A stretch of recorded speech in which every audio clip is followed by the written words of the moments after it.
अस्सलामुअलैकुम my social media family. उम्मीद करती हूँ कि आप सब लोग हमेशा की तरह खुशबाश होंगे और हिफ्ज़ व अमान के साथ होंगे। पिछले हफ्ते से लेकर अब तक बड़ी अजीबो गरीब किस्म की खबरें पूरी दुनिया में फैली हुई हैं। एक अनारकी, एक मायूसी की सी सिचुएशन हर तरफ फैली हुई है। पाकिस्तान में हमारे लेजेंड्स एक के बाद एक हमें छोड़कर जाते जा रहे हैं। आप लोगों ने देखा कि पिछले हफ्ते आरिफ लोहार साहब, उनकी अहलिया की कोरोना से वफात हो गई। हालांकि उन्होंने इस चीज़ को डिनाई किया था कि कोरोना नहीं था, लेकिन सिम्टम्स तो ऑलमोस्ट यही थी। और फिर सुंबल आपा की भी आप लोगों ने देखा कि वो वेंटिलेटर पे थी, जो कि बुशरा आपा की सिस्टर थी, उनकी भी डेथ हो गई। और फिर उसके बाद आज फाइनली अंकल सरगम के नाम से मशहूर अदाकार, मज़ाह निगार, मुसन्निफ, हिदायतकार, कार्टूनिस्ट और कॉलम निगार, आप उन्हें जो भी कहिए, वो हर किरदार में ढल जाते थे। तो अंकल सरगम भी आज हमें छोड़कर चले गए हैं, इस दारे फ़ानी से कूच कर गए हैं। उस किरदार अंकल सरगम के पीछे वाले जो असल वाले अंकल सरगम थे, दरअसल वो कौन थे, उनका नाम असल में क्या था, उनकी तारीख पैदाइश, उनकी मुकम्मल बायोग्राफी और उन्होंने अपनी ज़िंदगी में क्या क्या कारनामे सर अंजाम दिए थे, ये सब कुछ आज के इस वीडियो में मैं आपको बताऊंगी। समझ लीजिए कि ये बायोग्राफी भी होगी, ये हम सब लोगों के लिए ज़रूरी है जानना, और ये उनको एक ट्रिब्यूट भी होगा। तो अंकल सरगम की अगर हम बात करें तो मैं आपको बताती चलूं कि अंकल सरगम 31 अक्टूबर 1945 को पैदा हुए थे, और यानी पाकिस्तान बनने से 2 साल पहले वो लाहौर ही के अंदर पैदा हुए थे, यानी पैदाइशी तौर पे वो लाहौरी थे। और अंकल सरगम का जो असल नाम था वो फारूक कैसर था। अब सब लोग जानते हैं कि अंकल सरगम सिर्फ एक वो कैरेक्टर परफॉर्म किया करते थे जिसमें वो अंकल सरगम बना करते थे, लेकिन नहीं, वो एक इतने काबिल फाजिल शख्स थे कि उन्होंने अपनी पूरी ज़िंदगी में जो अचीवमेंट्स हैं वो इतनी ज़्यादा हैं कि शायद मैं उसके ऊपर पूरी किताब भी लिखूँ तो कम हो जाए। लेकिन चीदा चीदा अगर मैं आपको उनकी ज़िंदगी की चीज़ें बताऊँ तो मैं ये बताती चलूँ कि अंकल सरगम सबसे पहले जब आर्टिस्ट बने थे, तो आर्टिस्ट बनने से पहले वो एक गवर्नमेंट के मुलाजिम थे।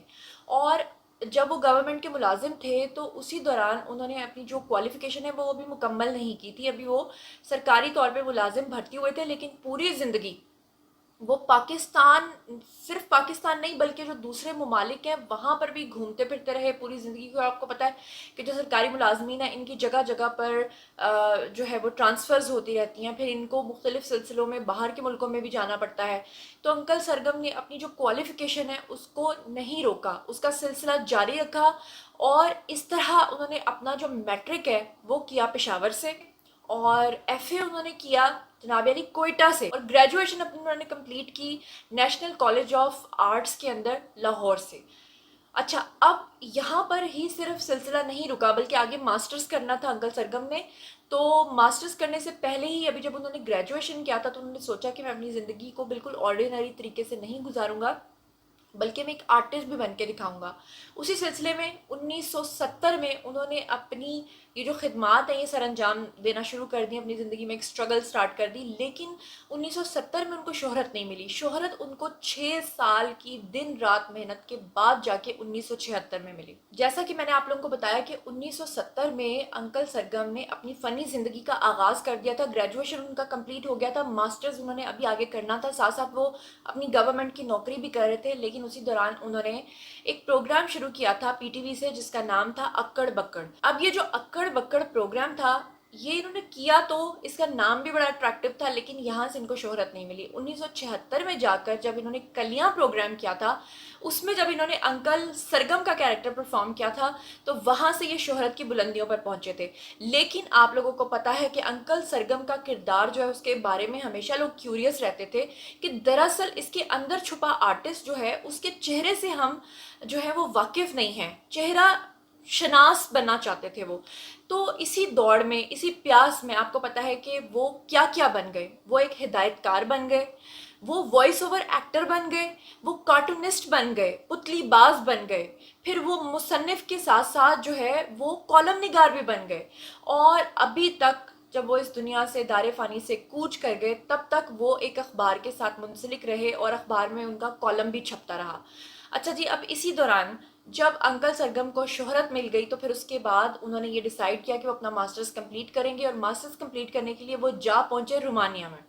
रोमानिया से फाइन आर्ट्स में उन्होंने अपना मास्टर्स कंप्लीट किया, और फिर वहाँ से वो जा पहुँचे भारत में। भारत में जाके भी वो दरस व तदरीस की खिदमात सर अंजाम देते रहे, اور پھر اس کے بعد فائنلی وہ اپنے ملک واپس آئے. واپس پاکستان آ کر بھی انہوں نے اپنی پوری زندگی جو ہے وہ خدمات سر انجام دی. ان کا کام صرف ایک آرٹسٹ کا کام نہیں تھا بلکہ وہ معاشرے کو جو اس کی معاشرتی اقدار ہیں اس سے بھی روشناس کرا رہے تھے. انکل سرگم کا کردار اس حد تک ہٹ ہو چکا تھا کہ ان کی جو شہرت ہے وہ صرف ملک کے اندر نہیں بلکہ سرحد پار جا چکی تھی. پوری دنیا میں انکل سرگم ڈسکس ہوتے تھے اور اسی وجہ سے ان کی خدمات کی وجہ سے معاشرتی جو اقدار ہیں اور معاشرتی جو پرابلمز ہیں معاشرتی جو رویے ہیں ان کو جس طرح سے وہ انکل سرگم بن کے ہائی لائٹ کیا کرتے تھے 1993 میں آ کر ان کو صدارتی ایوارڈ بھی ملا تھا ان کی خدمات کے نتیجے میں. انکل سرگم کے بچوں کی اگر ہم بات کریں تو ان کا ایک بیٹا اور 2 بیٹیاں ہیں. جو کاز آف ڈیتھ ہے وہ کیا ہے وہ میں آپ کو بتاتی چلوں کہ ان کو کافی عرصے سے وہ دل کے عارضے میں مبتلا تھے. ان کو ہارٹ پرابلم تھی.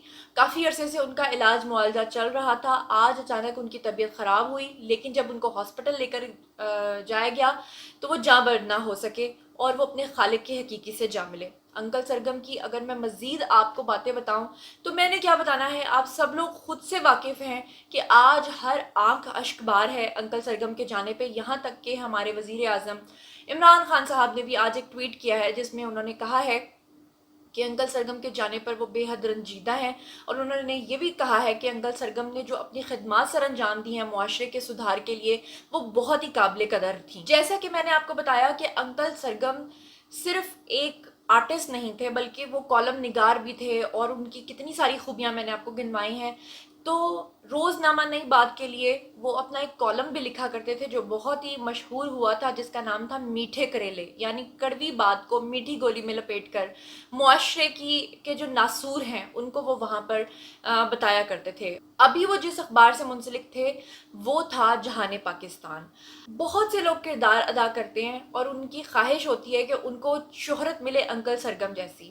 آپ لوگوں کو یاد ہوگا کہ انکل سرگم اور ماسی مصیبتے کا جو کٹ پتلی ہوتی تھی اس کو افسانوی کردار کے طور پہ لوگ ازیوم کیا کرتے تھے, مطلب اس کو اس طرح سے لوگ پرسیو کیا کرتے تھے. اللہ تعالیٰ اس عظیم آرٹسٹ کو فاروق قیصر کو اپنی جوار رحمت میں جگہ دیں, ان کو جنت الفردوس میں اعلیٰ مقام عطا فرمائے. انہوں نے اپنی پوری زندگی بہت ہی اچھے طریقے سے گزاری اور آج اسی وجہ سے ہر آنکھ نہ صرف اشک بار ہے بلکہ ہر ہاتھ ان کے لیے دعا کے لیے ضرور اٹھ رہا ہے ان کی مغفرت کے لیے. اللہ تعالیٰ ان کو بہت سی رحمتیں اور برکتیں عطا فرمائے, ان کے گھر والوں کو صبر عطا فرمائے. امید کرتی ہوں کہ آج کا یہ ویڈیو آپ کو پسند آیا ہوگا اور انکل سرگم کی جو اچیومنٹس ہیں ان کو جو ایک چھوٹا سا ٹریبیوٹ ہم نے پیش کیا ہے, ان کی جو بایوگرافی میں نے آپ کے سامنے رکھی ہے, امید کرتی ہوں کہ میری اس کاوش کو بھی آپ پسند کریں گے. مزید خبریں, ولاگز, انٹرویوز, سیاسی تجزیے جاننے کے لیے میرے ساتھ کنیکٹڈ رہنا ہرگز مت بھولیے گا. چینل کو سبسکرائب کر لیجیے گا اور جس وقت آپ چینل کو سبسکرائب کر رہے ہو تو ساتھ میں جو بیل آئیکن ہے اسے بھی پریس کر لیں تاکہ ٹائملی نوٹیفیکیشنز آپ تک پہنچ سکیں. اپنا بہت بہت خیال رکھیے گا. اللہ نگہبان.